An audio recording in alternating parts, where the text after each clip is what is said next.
أعوذ بالله من الشيطان الرجيم بسم الله الرحمن الرحيم ربي اشرح لي صدري ويسر لي أمري واحلل عقدة من لساني يفقهوا قولي اللهم فقهنا في الدين ربي زدني علما رب ارحمهما كما ربياني صغيرا یا مصرف القلوب صرف قلبی على طاعتک سبحان اللہ وبحمدہ عدد خلقہ ورضا نفسہ وزنۃ عرشہ ومداد کلماتہ آمین ثم آمین۔ السلام علیکم ورحمۃ اللہ وبرکاتہ۔ انشاءاللہ آج ہم سورہ رعد سے آغاز کرتے ہیں اپنی تفسیر کا۔ یہ سورہ مدنی صورت ہے، 43 آیات، 6 رکوعات، ترتیب کے اعتبار سے 13ویں نمبر پر اور نزولی اعتبار سے یہ 96 نمبر پر ہے۔ اس کا نام 13 نمبر کی آیت پر بادلوں کا گرجنا اللہ کی تسبیح ہے۔ مکے کے آخری دور میں یہ نازل ہوئی عقیدہ توحید، عقیدہ رسالت اور عقیدہ آخرت بنیادی طور پر اس پر بات کی گئی ہے۔ الف لام میم را، یہ آیتیں یہ ہے ایک بڑی کتاب یعنی قرآن، جو کچھ آپ پر آپ کے رب کی طرف سے نازل کیا جاتا ہے یہ بالکل سچ ہے، لیکن بہت سے آدمی ایمان نہیں لاتے۔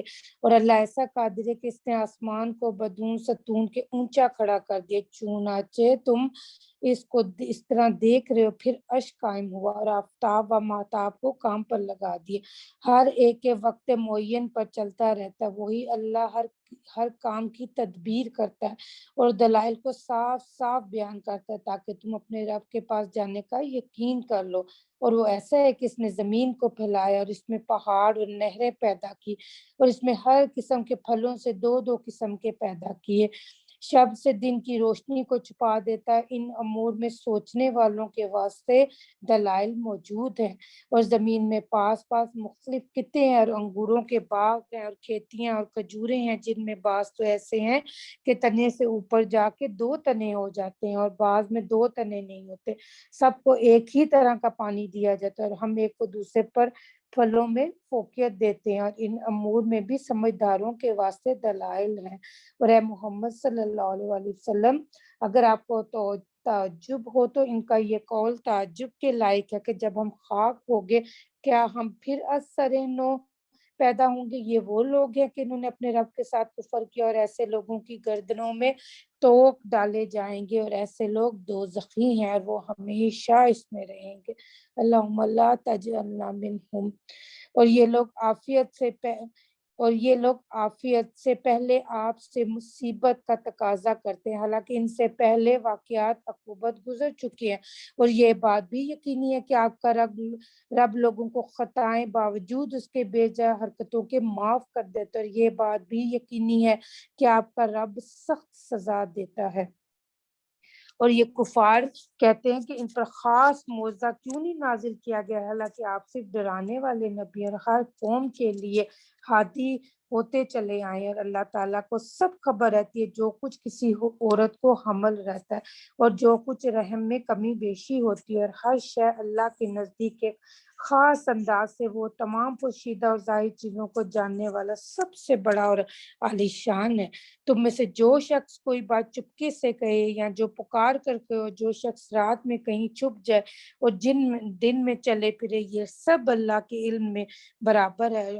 ہر شخص کی حفاظت کے لیے کچھ فرشتے مقرر ہیں جن کی بدلی ہوتی رہتی ہے، کچھ اس کے آگے اور کچھ اس کے پیچھے کے، وہ باحکم اللہ اس کی حفاظت کرتے ہیں۔ واقعی اللہ تعالیٰ کسی قوم کو حالت میں تغیر نہیں کرتا جب تک وہ لوگ خود اپنی حالت کو نہیں بدل دیتے۔ جب اللہ تعالیٰ کسی قوم پر مصیبت ڈالنا تجویز کر لیتا تو پھر اس کو ہٹانے کی کوئی بھی صورت ہی نہیں، اور کوئی اللہ کے سوا ان کا مددگار نہیں رہتا۔ اور وہ ایسا ہے کہ تم کو بجلی دکھاتا ہے جس سے ڈر بھی ہوتا ہے اور امید بھی ہوتی ہے، اور وہ بادلوں کو بھی بلند کرتا ہے جو پانی سے بھرے ہوئے ہیں، اور رات فرشتہ اس کی تعریف کے ساتھ اس کی پاکی بیان کرتا ہے، دوسرے فرشتے بھی اس کے خوف تسبیح و تحمید کرتے ہیں، اور وہ پھر بجلیاں بھیجتا ہے جس پر چاہے گرا دیتا ہے، اور وہ لوگ اللہ کے باب میں جھگڑتے ہیں، حالانکہ وہ بڑا شدید القوت ہے۔ سچا پکارنا اسی کے لیے خاص ہے۔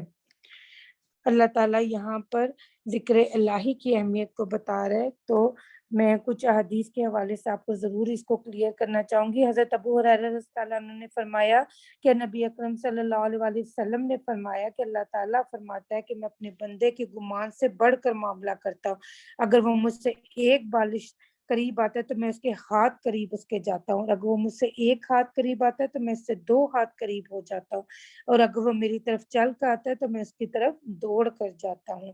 اسے صحیح بخاری میں کوٹ کیا گیا، اور پھر قرآن میں فرمایا گیا الا بذکر اللہ تطمئن القلوب، کیا نہیں ساتھ اللہ کے ذکر کے دلوں کا اطمینان و سکون۔ اور ذکر کے لیے مسنون طریقے کیا ہیں؟ صبح شام کے اذکار، اس میں مسنون آداب اور دعائیں، تسبیحات، حمد و ثنا اور مسنون کلمات۔ تو قرآن کی اہم آیات کا حوالہ اگر دیکھیں تو والا ذکر ہے اللہ اکبر، سورہ عنکبوت کی آیت نمبر 45 ہے یہ، جس میں اللہ کہہ رہے ہیں کہ اللہ کا ذکر ہر چیز سے بزرگ تر ہے۔ حکیم الصلاۃ الی ذکری، سورہ طٰہٰ کی آیت نمبر 14 میں اللہ فرما رہا ہے میری یاد کے لیے نماز کو قائم کرو۔ اور اللہ کے سوا جن کو یہ لوگ پکارتے ہیں اور ان کی درخواست کو اس سے زیادہ منظور نہیں کر سکتے جتنا پانی اس شخص کی درخواست کو منظور کرتا ہے، جو اپنے دونوں ہاتھ پانی کی طرف پھیلائے ہوئے ہوتا ہے کہ وہ اس کے منہ تک اڑ کر آ جائے، اور وہ اس کے منہ تک از خود آنے والا نہیں، اور کافروں کی درخواست کرنا محض بے اثر ہے، اور اللہ ہی کے سامنے سب سر خم کیے ہوئے جتنے آسمان میں اور جتنے زمین میں خوشی سے اور مجبوری سے، اور ان کے سائے بھی، اور صبح شام کے وقتوں میں۔ یہ سورہ سجدہ یہاں پہ تلاوت، یہاں پہ سورہ تلاوت سجدہ ہے، یہاں پہ سجدہ ادا کر لیجیے گا۔ آپ کہیے کہ آسمان اور زمین کا پروردگار کون ہے؟ آپ کہہ دیجئے کہ اللہ ہے، پھر یہ کہیے کیا پھر بھی تم نے اللہ کے سوا دوسرے مددگار قرار دے رکھے ہیں، اور جو خود اپنی ذات کے نفع نقصان کا بھی اختیار نہیں رکھتے؟ آپ یہ کہیے کہ کیا اندھا اور آنکھوں والے برابر ہو سکتے ہیں؟ کہیں تاریکی اور روشنی برابر ہو سکتی ہے؟ یا انہوں نے اللہ کے ایسے شریک قرار دے رکھے ہیں کہ انہوں نے انہوں نے بھی پیدا کیا ہو جیسا اللہ پیدا کرتا ہے، پھر ان کا پیدا کرنا ایک سا معلوم ہوا ہو؟ آپ کہہ دیجئے کہ اللہ ہی ہر چیز کا خالق ہے، اور وہی واحد ہے، وہی غالب ہے۔ اللہ تعالیٰ نے آسمان سے پانی نازل فرمایا، پھر نالے اپنی مقدار کے موافق چلنے لگے، پھر وہ سیلاب خس و خاشاک کو بہا لایا، جو اس کے اوپر آ رہا ہے، جن چیزوں کو آگ کے اندر زیور یا اور اسباب بنانے کے غرض سے تپاتے ہیں، اس میں بھی ایسا ہی میل و کچیل ہے۔ اللہ تعالیٰ حق اور باطل کی اس طرح کی مثالیں بیان کر رہے، سو جو میل کچیل تھا وہ تو پھینک دیا جاتا ہے، اور جو چیز اللہ کی کرامت ہے وہ دنیا میں رہتی ہے، اور اللہ تعالیٰ اسی طرح مثالیں بیان کیا کرتا ہے۔ جن لوگوں نے اپنے رب کا کہنا مان لیا ان کے واسطے اچھا بدلہ ہے، جن لوگوں نے اس کا کہنا نہ مانا ان کے پاس اگر تمام دنیا بھر کی چیزیں موجود ہوں اور اس کے ساتھ اس کے برابر اور بھی ہوں تو وہ سب اپنی رہائی کے لیے دے ڈالے۔ ان لوگوں کا سخت عذاب حساب ہو کر ان کا ٹھکانہ دوزخ ہے، وہ بری قرار جگہ ہے۔ اور جو شخص یہ یقین رکھتا کہ جو کچھ آپ کے رب کی طرف سے آپ پر نازل ہوا وہ سب حق ہے، کیا ایسا شخص اس طرح کا ہو سکتا ہے جو کہ اندھا ہے؟ پس نصیحت تو سمجھدار لوگ ہی قبول کرتے ہیں، اور سمجھدار لوگ ایسے ہیں کہ اللہ سے جو کچھ انہوں نے عہد کے اس کو پورا کرتے ہیں اور عہد کو توڑتے نہیں۔ یہ ایسے ہیں کہ اللہ نے جن علاقوں کے قائم رکھنے کا حکم کیا ہے ان کو قائم رکھتے اور اپنے رب سے ڈرتے اور سخت عذاب کا اندیشہ رکھتے ہیں۔ اور یہ لوگ ایسے ہیں کہ اپنے رب کی رضامندی کے جویاں رہ کر مضبوط رہتے اور نماز کی پابندی رہتے۔ جو کچھ ہم نے ان کو روزی دی ان میں سے چپکے بھی اور ظاہر کر کے بھی خرچ کرتے ہیں، اور بدسلوکی کو حسن سلوک سے ٹال دیتے ہیں۔ اور اس جہاں میں نیک انجام ان لوگوں کے واسطے یعنی ہمیشہ رہنے کی جنتیں جن میں وہ لوگ بھی داخل ہوں گے، اور ان کے ماں باپ اور بیویاں اور اولاد بھی، اور جو جنت کے لائق ہوں گے وہ بھی داخل ہوں گے۔ فرشتے ان کے پاس ہر سمت کے دروازے سے آتے ہوں گے اور یہ کہتے ہوں گے کہ تم صحیح سلامت رہو گے بدولت اس کے کہ تم دین حق پر مضبوط رہے تھے، سو اس جہاں میں تمہارا انجام بہت اچھا ہے۔ اور جو لوگ اللہ تعالیٰ کے معاہدوں کو ان کی پختگی کے بعد توڑتے ہیں، اور اللہ تعالیٰ نے جن علاقوں کے قائم رکھنے کا حکم فرمایا ان کو قطع کرتے ہیں اور دنیا میں فساد کرتے ہیں، ایسے لوگوں پر لعنت ہوگی اور ان کے لیے اس جہاں میں خرابی ہوگی۔ اللہ جس کو چاہتا ہے رزق دیتا ہے اور جس کو چاہتا ہے تنگی کر دیتا ہے، اور یہ کفار لوگ دنیاوی زندگی پر اتراتے ہیں، اور یہ دنیاوی زندگی آخرت کے مقابلے میں بجز ایک متاع قلیل کے اور کچھ بھی نہیں۔ اور یہ کافر لوگ کہتے ہیں کہ ان پر کوئی معجزہ ان کے رب کی طرف سے کیوں نہیں نازل کیا گیا؟ آپ کہہ دیجئے کہ واقعی اللہ تعالیٰ جس کو چاہے گمراہ کر دیتے ہیں، اور جو شخص ان کی طرف متوجہ ہوتا ہے اس کو اپنی طرف ہدایت کر دیتے ہیں۔ مراد اس سے وہ لوگ ہیں جو ایمان لائے اور اللہ کے ذکر سے ان کے دلوں کو اطمینان ہوتا ہے۔ خوب سمجھ لو کہ اللہ کے ذکر سے ہی دلوں کو اطمینان ہو جاتا ہے۔ ذکر الہی، یہاں پہ ذکر الہی کی اہمیت پتہ چل رہی ہے، اور قرآن پاک میں اللہ فرماتا ہے کہ اپنے رب کا ذکر کرو اپنے جی میں، یعنی دل میں گڑ گڑا کر اور خوف کی کیفیت کے ساتھ۔ یا ایھا الذین آمنوا اذکروا اللہ ذکرا کثیرا وسبحوا بکرۃ واصیلا۔ سورہ احزاب کی آیت نمبر 41 42 میں اللہ ارشاد فرماتا ہے کہ اے ایمان والو اللہ کو بہت یاد کرو، صبح اور شام اس کی پاکی بیان کرو۔ اور سورہ بقرہ کی آیت نمبر 152 میں اللہ پاک فرماتا ہے فَاذْكُرُونِي أَذْكُرْكُمْ وَاشْكُرُوا لِي وَلَا تَكْفُرُونَ۔ میرے بندو تم مجھے یاد کرو میں تم کو یاد رکھوں گا، اور میرا احسان مانو اور ناشکری نہ کرو۔ حضرت ابو ہریرہ رضی اللہ عنہ سے روایت ہے کہ نبی اکرم صلی اللہ علیہ وسلم نے فرمایا کہ اللہ تعالیٰ کا ارشاد ہے کہ جس وقت بندہ میرا ذکر کرتا اور میری یاد میں اس کے ہونٹ حرکت کرتے تو اس وقت میں اپنے اس بندے کے ساتھ ہوتا ہوں۔ اسے بخاری میں کوٹ کیا گیا۔ حضرت ابو ہریرہ رضی اللہ عنہ سے یہی ایک اور روایت ہے کہ رسول اکرم صلی اللہ علیہ وسلم نے فرمایا اللہ تعالیٰ کا ارشاد ہے کہ میرا معاملہ بندے کے ساتھ اس کے یقین کے مطابق ہے، اور میں اس کے بالکل ساتھ ہوتا ہوں جب وہ مجھے یاد کرتا ہے۔ اگر وہ مجھے اپنے جی میں اس طرح یاد کرے کہ کسی کو خبر بھی نہ ہو تو میں بھی اس کو اسی طرح یاد کروں گا، اور اگر وہ دوسرے لوگوں کے سامنے مجھے یاد کرے تو میں ان سے بہتر بندوں کی جماعت میں اس کا ذکر کروں گا، ملائکہ کی جماعت میں۔ اسے بخاری و مسلم میں روایت کیا گیا۔ حضرت ابو ہریرہ رضی اللہ عنہ سے ایک اور روایت ہے کہ رسول اکرم صلی اللہ علیہ وسلم نے مجھ سے ارشاد فرمایا کہ لا حول ولا قوت الا باللہ زیادہ پڑھا کرو کیونکہ یہ خزائن میں سے۔ اسے ترمذی میں روایت کیا گیا ہے۔ اور اسی طرح حضرت ابو ہریرہ رضی اللہ عنہ سے روایت ہے کہ رسول اکرم صلی اللہ علیہ وسلم نے ارشاد فرمایا کہ اللہ تعالیٰ کے 99 نام یعنی 100 نام ہے، ایک کم 100 نام ہے جس سے ان کو محفوظ کیا اور ان کی نگہداشت کی وہ جنت میں جائے گا۔ اسے بخاری و مسلم میں روایت کیا ہے۔ حضرت عبداللہ رضی اللہ عنہ ابن عمر سے روایت ہے کہ رسول اکرم صلی اللہ علیہ وسلم نے فرمایا اللہ کے ذکر کے بغیر زیادہ کلام نہ کیا کرو کیونکہ اس سے دل میں قساوت یعنی سختی اور بے حسی پیدا ہوتی ہے، اور لوگوں میں وہ آدمی اللہ سے زیادہ دور ہے جس کے دل میں قساوت ہو۔ اسے جامع ترمذی میں روایت کیا گیا ہے۔ اسی طرح حضرت انس رضی اللہ عنہ سے روایت ہے کہ رسول اکرم صلی اللہ علیہ وسلم نے فرمایا کہ ایک ایسے درخت کے پاس سے گزرے جس کے پتے سوکھ چکے تھے، آپ صلی اللہ علیہ وسلم نے اپنے عصائے مبارک مارا تو اس کے سوکھے پتے جھڑنے لگے۔ آپ صلی اللہ علیہ وسلم نے فرمایا یہ کلمے سبحان اللہ والحمد للہ ولا الہ الا اللہ واللہ اکبر بندے کے گناہ اس طرح جھڑتے ہیں جس طرح تم نے اس درخت کے پتے جھڑتے ہوئے دیکھے۔ اور جو لوگ ایمان لائے اور نیک کام کیے ان کے لیے خوشحالی اور نیک انجامی ہے۔ اور اسی طرح ہم نے آپ کو ایک ایسی امت میں رسول بنا کر بھیجا کہ اس امت سے پہلے اور بہت سی امتیں گزر چکی ہیں تاکہ آپ ان کو وہ کتاب پڑھ کے سنا دیں جو ہم نے آپ کے ساتھ وحی کے ذریعے سے بھیجی ہے، اور وہ لوگ ایسے ہیں کہ بڑی رحمت والے کو ناسپاسی کرتے۔ آپ فرما دیجئے کہ وہ میرا مربی نگہبان ہے، اس کے سوا کوئی عبادت کے قابل نہیں اور میں نے اسی پر بھروسہ کر لیا، اسی کے پاس مجھ کو جانا ہے۔ اگر کوئی ایسا قرآن ہوتا جس کے ذریعے سے پہاڑ ہٹا دیے جاتے، یا اس کے ذریعے سے زمین جلدی جلدی طے ہو جاتی، یا اس کے ذریعے سے مردوں کے ساتھ کسی کو باتیں کرا دی جاتی، تب بھی یہ لوگ ایمان نہ لاتے، بلکہ سارا اختیار خاص اللہ ہی کو ہے۔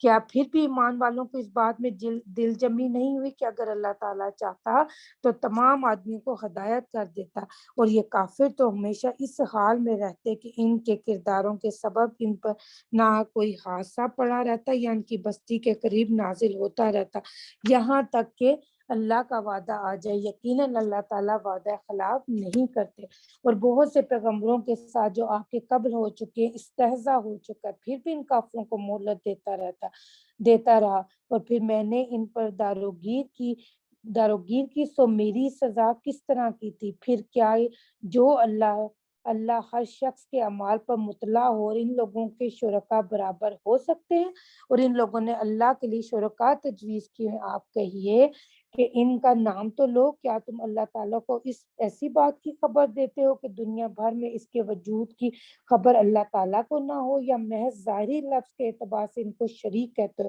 بلکہ کافروں کو اپنے مغالطے کی باتیں مرغوب معلوم ہوتی ہیں، اور یہ لوگ راہ حق سے محروم رہ گئے۔ جس کو اللہ تعالیٰ گمراہی میں رکھے اس کا کوئی راہ پر لانے والا نہیں۔ ان کے لیے دنیاوی زندگی میں بھی عذاب ہے، اور آخرت کا عذاب اس سے بدرجہ زیادہ سخت ہے۔ اللہ سے ان کا کوئی بچانے والا نہ ہوگا۔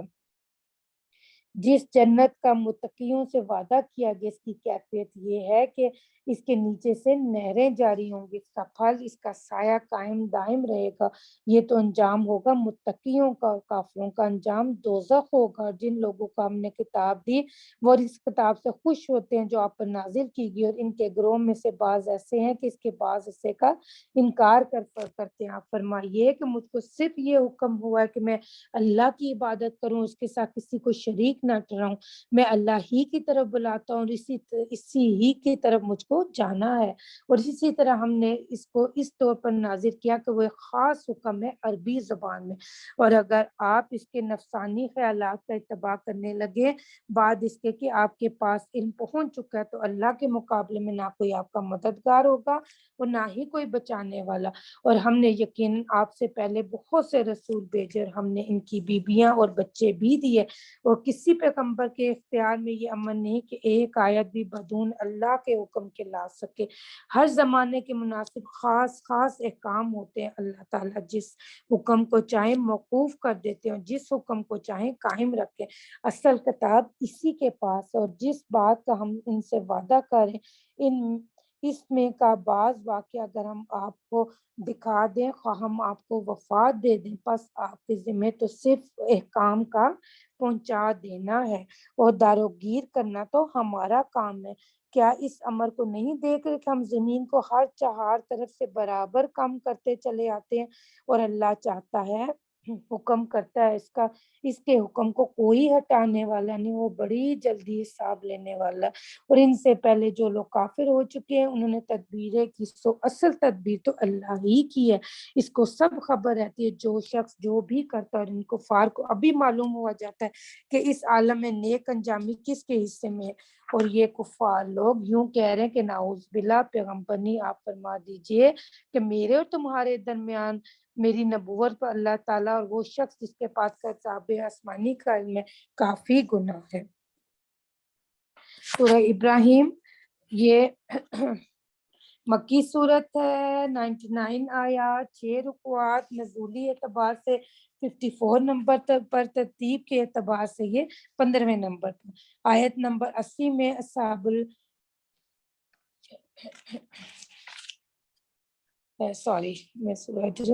سورت ابراہیم مکی صورت 52 آیات، 7 رکوعات، ترتیب کے اعتبار سے 14ویں نمبر پر، نزولی اعتبار سے یہ 72 نمبر پر آنے والی صورت۔ نام آیت نمبر 35 میں اللہ نے حضرت ابراہیم علیہ السلام کا تذکرہ کیا، یہ اسی زمانے میں نازل ہوئی جس میں سورہ رات نازل ہوئی۔ مرکزی مضمون اس کا نبی پاک صلی اللہ علیہ وسلم کی رسالت اور دعوت کو جو ماننے سے انکار کر رہے تھے ان کو تنبیہ بھی ہے، اور عقیدہ رسالت کے دلائل بھی دیے گئے ہیں۔ الف لام را، یہ قرآن ایک کتاب ہے جس کو ہم نے آپ پر نازل فرمایا تاکہ آپ تمام لوگوں کو ان کے پروردگار کے حکم سے تاریکیوں سے روشنی کی طرف لے۔ تو یہ پہلی آیت میں اللہ تعالیٰ نے اپنی کتاب میں نبی پاک صلی اللہ علیہ وسلم کی رسالت کا مقصد بیان کیا ہے کہ یہی سورت جو ہے یہی آیت جو ہے سورت کا مرکزی مضمون ہے۔ تو اندھیرے تو بہت سے ہیں، نور تو ایک ہے۔ اندھیرا لا علمی کا ہے، جہالت کا ہے، کفر کا، شرک کا، ظلم و زیادتی کا، ناانصافی کا، ظلم کا اندھیرا۔ آپ صلی اللہ علیہ وسلم نے فرمایا کہ ظلم سے بچو، قیامت کے دن ظلم اندھیروں کی صورت میں آئے گا، اور نور ایک ہی، اللہ نور السماوات والارض۔ اللہ غالب صفات کی راہ کی طرف لائیں، اور ایسا اللہ ہے کہ اسی کی ملک ہے، جو کچھ کے آسمان میں، جو کچھ زمین میں۔ بڑی خرابی یعنی بڑا سخت عذاب ہے ان کافروں کو جو دنیاوی زندگی کو آخرت پر ترجیح دے دیتے اور بلکہ اللہ کی راہ سے روکتے ہیں۔ تو اللہ کی راہ سے روکنے کے کئی طریقے ہیں، جیسے کہ مذاق سے، تنقید سے، استحصال سے، اور یہ سائیکولوجیکل پریشر بھی ہے۔ دوسرا کسی کو جبرن روک کر، اور تیسرا مار پیٹ کر کر، ظلم و زیادتی کر کے، عقوبت سے۔ چوتھا کسی دوسری سرگرمیوں میں اتنا انوالو کر دینا کہ اس کی طرف سے دھیان اور توجہ ہی ہٹ جائے۔ اور اس میں کجی یعنی مشبہات کے متلاشی رہتے، ایسے لوگ بڑی دور کی گمراہی میں۔ ہم نے تمام پہلے پیغمبروں کو انہی کی قوم کی زبان میں پیغمبر بنا کے بھیجا تاکہ ان سے احکام الہیہ بیان کرے۔ پھر جس کو اللہ تعالی چاہے گمراہ کرتے، جس کو چاہے ہدایت کرتے، وہی سب امور پر غالب ہے، حکمت والا ہے۔ ہم نے موسیٰ علیہ السلام کو اپنی نشانیاں دے کر بھیجا کہ اپنی قوم کو تاریکیوں سے روشنی کی طرف لے، اور ان کو اللہ تعالیٰ کے معاملات یاد دلاؤ۔ بلا شبہ ان معاملات میں عبرتیں ہر صابر و شاکر کے لیے۔ اس وقت کو یاد کیجیے جب موسیٰ علیہ السلام نے اپنی قوم سے فرمایا کہ تم اللہ تعالیٰ کا انعام اپنے اوپر یاد کرو، جبکہ تم کو فرعون والوں سے نجات دی جو تم کو سخت تکلیفیں پہنچاتے تھے اور تمہارے بیٹوں کو ذبح کر ڈالتے تھے اور تمہاری عورتوں کو زندہ چھوڑ دیتے تھے، اور اس میں تمہارے رب کی طرف سے ایک بڑا امتحان تھا، اور وہ وقت یاد کرو جبکہ تمہارے رب نے تم کو اطلاع فرما دی کہ اگر تم شکر کرو گے تو تم کو زیادہ نعمت دوں گا، اور اگر تم ناشکری کرو گے تو میرا عذاب بڑا سخت ہے۔ شکر کے حوالے سے میں آپ کو حدیث مبارکہ ضروری سنانا چاہوں گی کہ آپ صلی اللہ علیہ وسلم نے فرمایا کہ جس کو 4 چیزیں مل گی اس کو گویا دنیا کی ساری رحمت مل گئی، ساری بھلائی اور خیر مل گئی۔ یہ 4 چیزیں کیا ہیں؟ ذاکر زبان، شاکر دل، صابر جسم، اور دین کی مددگار ازواج۔ اسی طرح سورہ توبہ کی آیت نمبر 34 میں اللہ تعالیٰ فرماتا ہے، اور وہ لوگ جو جمع کرتے ہیں سونا اور چاندی اور نہیں خرچ کرتے اسے اللہ کی راہ میں، پس خوشخبری دے دو ان کو دردناک عذاب کی۔ جب یہ آیات نازل ہوئی تو صحابہ کرام رضوان اللہ اجمعین نے سوال کیا، یا رسول اللہ صلی اللہ علیہ وسلم، ہم نے نہ تو سونا چاندی جمع کرنا ہے اور نہ ہی کچھ اور کرنا ہے، تو آپ بتائیں کہ ہم کیا جمع کریں؟ رسول اکرم صلی اللہ علیہ وسلم نے جواب میں ارشاد فرمایا، 3 چیزیں جمع کرنے کے لائق ہیں، ذاکر زبان، شاکر دل اور صابر جسم۔ اور موسیٰ علیہ السلام نے یہ بھی فرمایا کہ اگر تم اور تمام دنیا بھر کے آدمی سب کے سب مل کر بھی ناشکری کرنے لگو تو اللہ تعالیٰ کا کوئی ضرر نہیں، کیونکہ وہ بالکل بے احتجاج ستودہ صفات ہے۔ آپ صلی اللہ علیہ وسلم نے فرمایا تھا کہ اللہ فرماتا ہے کہ ابن آدم تم سب جنوں انس تمہارے اگلے پچھلے سب نافرمان برداروں میں سے ہو جو، تو میری کائنات میں کوئی کمی نہیں ہوگی، اور اے ابن آدم تم سب فرما برداروں کی طرح ہو جائے تو بھی میری کائنات میں کوئی فرق نہیں پڑے گا۔ اے کفار مکہ، کیا تم ان لوگوں کو خبر نہیں پہنچی جو تم سے پہلے ہو گزرے، یعنی قوم نوح اور عاد اور سمود، اور جو لوگ ان کے بعد ہوئے جن کو بجز اللہ تعالیٰ کے کوئی نہیں جانتا، ان کے پیغمبر ان کے پاس دلائل لے کے آئے، سو ان قوموں نے اپنے ہاتھ ان پیغمبروں کے منہ میں دے دی اور کہنے لگے کہ جو حکم دے کر تم کو بھیجا گیا ہم اس کے منکر ہیں، اور جس امر کی طرف تم ہم کو بلاتے ہو ہم اس کو جانب سے بہت بڑے شبے میں ہیں جو ہم کو تردد میں ڈالے ہوئے۔ ان کے پیغمبروں نے کہا کہ اللہ تعالیٰ کے بارے میں شک ہے جو کہ آسمان اور زمین کا پیدا کرنے والا ہے، وہ تم کو بلا رہا ہے تاکہ تمہارے گناہ معاف کر دے، معین مدت تک تم کو خیر خوبی کے ساتھ حیات دے۔ انہوں نے کہا تم محض ایک آدمی ہو جیسے ہیں، تم یوں چاہتے ہو کہ ہمارے آباء و اجداد جس چیز کی عبادت کرتے تھے اس سے ہم کو روک دو، سو کوئی صاف معجزہ دکھلاؤ۔ ان کے رسولوں نے کہا ہم بھی تمہارے جیسے آدمی ہی ہیں، لیکن اللہ اپنے بندوں میں سے جس پر چاہے احسان فرما دے، اور یہ بات میرے قبضے کی نہیں کہ ہم تم کو کوئی معجزہ دکھلا سکے بغیر اللہ کے حکم کے، اور اللہ ہی پر سب ایمان والوں کو بھروسہ کرنا چاہیے۔ ہم کو اللہ پر بھروسہ نہ کرنے کا کون امر باعث ہو سکتا ہے؟ اللہ کہ اس نے ہم کو ہمارے راستے بتلا دی، اور تم نے جو کچھ ہم کو ایذا پہنچائی ہم اس پر صبر کریں گے، اور اللہ ہی پر بھروسہ کرنے والوں کو بھروسہ رکھنا چاہیے۔ اور ان کفار نے اپنے رسولوں سے کہا ہم تم کو اپنی زمین سے نکال دیں گے، یا یہ ہو کہ ہمارے مذہب میں پھر آ جاؤ۔ پس ان رسولوں پر ان کے رب نے وہی نازل فرمائے کہ ہم ان ظالموں کو ضرور ہلاک کر دیں گے، اور ان کے ہلاک کرنے کے بعد تم اس سرزمین میں آباد رکھیں گے، اور یہ ہر شخص کے لیے ہے جو میرے روبرو کھڑے ہونے سے ڈرا اور میری وعید سے ڈرے۔ اور کفار فیصلہ چاہنے لگے، جتنے سرکش اور ضدی لوگ تھے وہ سب بے مراد ہوئے۔ اس کے آگے دوزخ ہے، اس کو ایسا پانی پینے کو دیا جائے گا جو کہ پیپ اور لہو کے مشابہ ہوگا، جس کو گھونٹ گھونٹ کر کے پیے گا، اور گلے سے آسانی کے ساتھ اترنے کی کوئی صورت نہ ہوگی۔ ہر چار کی طرف سے اس پر سامان موت کی آمد ہوگی، کسی طرح مرے گا نہیں، اور اس کو سخت عذاب کا سامنا ہوگا۔ اللہم اجرنا من النار، اللہم اجرنا من النار، اللہم اجرنا من النار۔ اور جو لوگ اپنے پروردگار کے ساتھ کفر کرتے ہیں ان کی حالت باعتبار عمل کے یہ ہے کہ جیسے کچھ راکھ ہو جس کی تیز آندھی کے دن میں تیزی کے ساتھ ہوا اڑا لے، اسی طرح ان لوگوں نے جو کچھ عمل کیے تھے ان کا کوئی حصہ ان کو حاصل نہ ہوگا۔ یہ بھی بڑے دور دراز کی گمراہی ہے۔ کیا تجھ کو یہ بات معلوم نہیں کہ اللہ تعالیٰ نے آسمان زمین کو بالکل ٹھیک ٹھاک پیدا کیا، پس اگر وہ چاہے تو تم سب کو فنا کر دے اور ایک دوسری نئی مخلوق پیدا کر دے۔ اللہ کو کچھ بھی مشکل نہیں، اور اللہ کے سامنے سب پیش ہوں گے۔ پھر چھوٹے درجے کے لوگ بڑے درجے کے لوگ سے کہیں گے ہم دنیا میں تمہارے تابع تھے، کیا تم اللہ کے عذاب کا کچھ جز ہم سے ہٹا سکتے ہو؟ اور وہ جواب میں کہیں گے کہ اگر اللہ ہم کو کوئی راہ بتلاتا تو ہم تم کو بھی وہ راہ بتلا دیتے، اور اب تو ہم سب کے حق میں دونوں صورتیں برابر، خواہ ہم پریشان ہو خواہ ضبط کریں، ہمارے بچنے کی کوئی صورت نہیں۔ اور جب تمام مقدمات فیصل ہو چکیں گے تو شیطان کہے گا کہ اللہ تعالیٰ نے تم سے سچے وعدے کیے تھے، اور میں نے بھی کچھ وعدے تم سے کیے تھے، سو میں نے وہ وعدے تم سے خلاف کیے تھے، اور میرا تم پر اور تو کچھ زور چلتا نہ تھا باوجود اس کے کہ میں تم کو بلایا تھا، سو تم نے میرا کہنا مان لیا، تو تم مجھ پر ساری ملامت مت کرو، زیادہ ملامت اپنے آپ کو کرو۔ نہ میں تمہارا پروردگار ہو سکتا ہوں نہ تم میرے پروردگار ہو سکتے ہو۔ میں خود تمہارے اس فعل سے بیزار ہوں کہ تم اس کے قبل دنیا میں مجھ کو اللہ کا شریک قرار دیتے تھے۔ یقیناً ظالموں کے لیے دردناک عذاب مقرر ہے۔ جو لوگ اللہ پر ایمان لائے انہوں نے نیک کام کیے اور ایسے باغوں میں داخل کیے جائیں گے جن کے نیچے میں نہریں جاری ہوں گی، اور وہ ان میں اپنے پروردگار کے حکم سے ہمیشہ ہمیشہ رہیں گے، اور وہاں ان کو سلام لفظ سے کیا جائے گا، السلام علیکم۔ کیا آپ کو معلوم نہیں کہ اللہ تعالیٰ نے کیسی مثال بیان فرمائی کلمہ طیبہ کی؟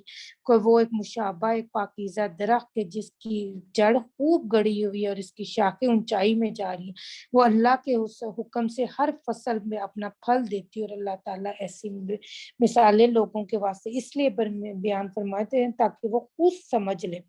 اور گندا کلمہ کی مثال ایسی جیسے خراب درخت ہو کے زمین کے اوپر ہی اوپر سے اکھاڑ لیا جائے، اس کو کچھ ثبات نہ ہو۔ اللہ تعالیٰ ایمان والوں کو اس پکی بات یعنی کلمہ طیبہ کی برکت سے دنیا اور آخرت میں مضبوط رکھتا ہے، اور ظالموں یعنی کفاروں کو بچلا دیتا ہے، اور اللہ تعالیٰ جو چاہتا ہے کرتا ہے۔ کہ آپ نے ان لوگوں کو نہیں دیکھا جنہوں نے بجائے نعمت الہی کے کفر کیا، اور جنہوں نے اپنی قوم کو ہلاکت کے گھر یعنی جہنم میں پہنچایا اور اس میں داخل ہوں گے، اور رہنے کی بری جگہ، اور ان لوگوں نے اللہ کے ساجی قرار دے دیے تاکہ اس کو دین سے گمراہ کریں۔ آپ کہہ دیجئے کہ چندے عیش کر لو، کیونکہ آخر انجام تمہارا دوزخ میں جانا۔ جو میرے خالص ایمان والے بندے، ان سے کہہ دیجئے کہ وہ نماز کی پابندی رکھے، اور ہم نے جو کچھ ان کو دیا اس میں سے پوشیدہ اور آشکار خرچ کیا کریں، دن کے آنے سے پہلے پہلے، جس میں نہ خرید و فروخت ہوگی نہ دوستی ہوگی۔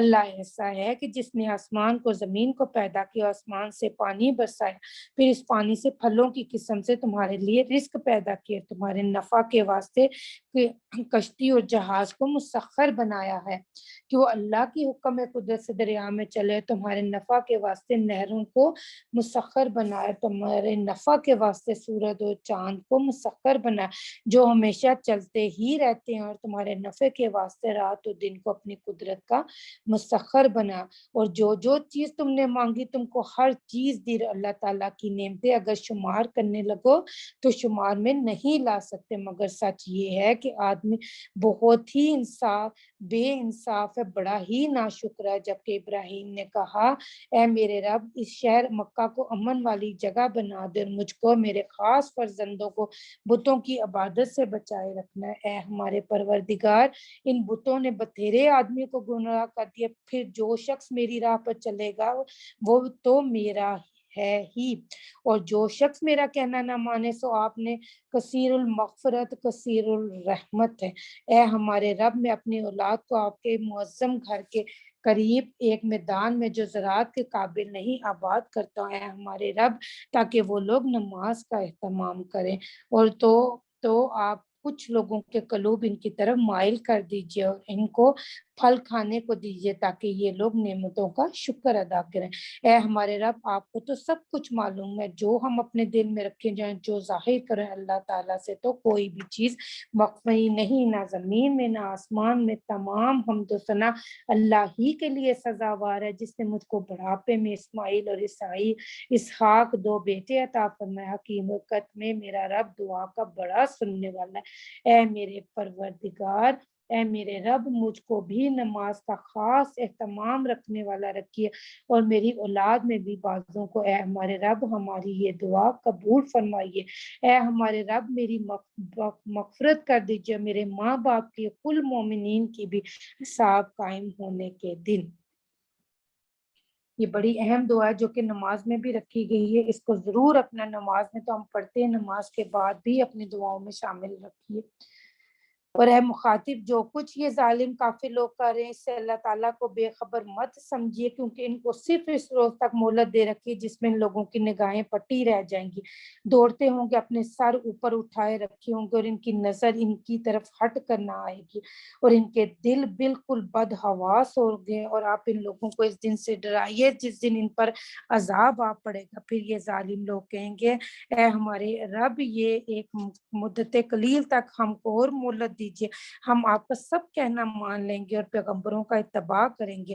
کیا تم نے اس کے قبل قسمیں نہ کھائی تھی کہ تم کہیں جانا ہی نہیں، کہ تمہیں کہیں جانا ہی نہیں ہے، حالانکہ تم ان لوگوں کے رہنے کی جگہ میں رہتے تھے جنہوں نے اپنی ذات کا نقصان کیا تھا؟ تم کو یہ بھی معلوم ہو گیا تھا کہ ہم نے ان کے ساتھ کیوں کر معاملہ کیا تھا، اور ہم نے تم سے مثالیں بیان کی، اور ان لوگوں نے اپنی سی بہت سی بڑی بڑی تدبیریں کی ہیں، اور ان کی تدبیریں اللہ کے سامنے تھی، واقعی ان کی تدبیریں ایسی تھی کہ ان سے پہاڑ بھی ٹل جائیں۔ پس اللہ تعالیٰ کو اپنے رسول سے وعدہ خلافی کرنے والا نہ سمجھنا، بے شک اللہ تعالیٰ بڑا زبردست پورا بدلہ لینے والا۔ جس روز زمین بدل دی جائے گی، اس زمین کے علاوہ اور آسمان بھی، اور سب کے سب ایک زبردست اللہ کے روبرو پیش ہوں گے، تو مجرمین یعنی کافروں کو زمین میں زنجیروں میں جکڑے ہوئے دیکھیں گے، اور ان کے کرتے تارکول کے ہوں گے، اور آگ ان کے چہروں پر لپٹی ہوئی ہوگی۔ اللہم اجرنا من النار، اللہم اجرنا من النار، اللہم اجرنا من النار۔ تو یہاں پر اللہ تعالیٰ جہنم کا تذکرہ فرما رہا ہے کہ اس وقت یہ تو اگر دنیا کے حاکموں کا کوئی مجرم ہو تو اس کا کیا حال ہوتا ہے، تو یہ تو احکم الحاکمین، حاکموں کا حاکم، اس کے مجرم کا کیا حال ہوگا کہ وہ جو عزیز و ذوانتقام ہے اور حاکموں کا حاکم ہے، جو قہار ہے، جو جبار ہے، جو مالک یوم الدین ہے، تو اس دن مجرموں کا حال یہ ہوگا کہ ان کے ہاتھ جکڑے ہوئے ہوں گے اور تارکول کے لباس پہنے ہوئے ہوں گے۔ اللہم اجرنا من النار، اللہم اجرنا من النار، اللہم اجرنا من النار۔ تو یہ تارکول کیا ہے؟ یہ کالا سیاہ گندا بدبودار مادہ ہے جو سڑک وغیرہ بنانے کی تعمیر کی میں استعمال ہوتا ہے۔ آپ لوگوں نے اکثر ہی یہ دیکھا ہوگا، یہ انتہائی سخت گرم، اور جب یہ گرم کی حالت میں کسی چیز کو چھو جاتا ہے تو وہیں پہ چپک جاتا ہے۔ استغفر اللہ ربی من کل ذنب واتوب الیہ۔ اور نہایت ہی گندا اور بدبودار دھواں بھی اس میں سے نکلتا ہے۔ سوچے ذرا جہنمیوں کا کیا حال ہوگا کہ تارکول کا کپڑا اور وہ کرتا اور اس کے ہاتھ پاؤں زنجیر میں جکڑے ہوئے ہیں اور انہیں کھول بھی نہیں سکتا، چہرے پر بھی آگ کے شعلے ہیں۔ ربنا اصرف عنا عذاب جہنم ان عذابها کان غراما انہا ساعت مستقرم و مقام۔ شاید یہ تارکول کا لباس ان کے لیے تو نہیں ہوگا جنہوں نے دنیا میں رب پسند لباس تقوی کا لباس پہنا ہوگا، اور یہ جو اللہ اللہ ہمیں اس دنیا میں رب پسند لباس پہننے اوڑھنے کی توفیق عطا فرما، اور شیطان کی اکسایتوں سے من پسند لباس سے بچنے کی توفیق عطا فرما۔ اللہم حاسبنی حسابا یسیر، آمین یا رب العالمین۔ تاکہ اللہ تعالیٰ ہر مجرم شخص کو اس کے کیے کی سزا دے دے۔ یقیناً اللہ تعالیٰ بڑی ہی جلدی حساب لینے والا۔ یہ قرآن لوگوں کے لیے ایک کام کا پہنچانا ہے تاکہ اس کے ذریعے عذاب سے ڈرائے جائیں، اور تاکہ اس بات کا یقین کر لیں کہ وہی ایک معبود برحق ہے، اور تمام دانشمند لوگ نصیحت حاصل کریں۔ سورۃ الحجر مکی صورت ہے، 99 آیات، 6 رکوعات، نزولی اعتبار سے یہ 54 نمبر پر ہے، اور ترتیب کے اعتبار سے یہ 15ویں نمبر پر۔ آیت نمبر 80 میں اصحاب الحجر کا